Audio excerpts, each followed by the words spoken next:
Alright, alright, so I'm going to instruct the driver. We've made the driver there. I made a negotiation with Ernie Hammond there for 6 caps. It's worth a tenner. I put forward the 6 caps. Ernie Hammond is now going to pass over the tenner, and we're all going to witness this sport event. And we're going to put it on the first opening of the club's website, the hand of the £10. Hoppers, will you catch the handover of the £10? Need camera on a video. To the club here. On the club's website, on the opening. I'll meet you halfway, mate.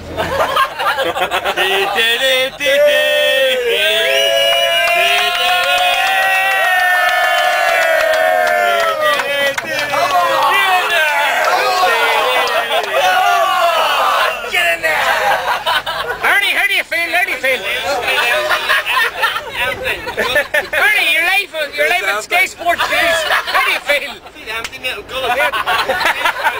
He truly is too. I think it was a good deal because my wine cost me £3.69. I gave away 6 caps, but I gained a 5 spot. So I've made £1.31 profit on the whole. You know, and the club's happy. And the bus is paying for it, and the driver's happy. Maybe he is, maybe he is.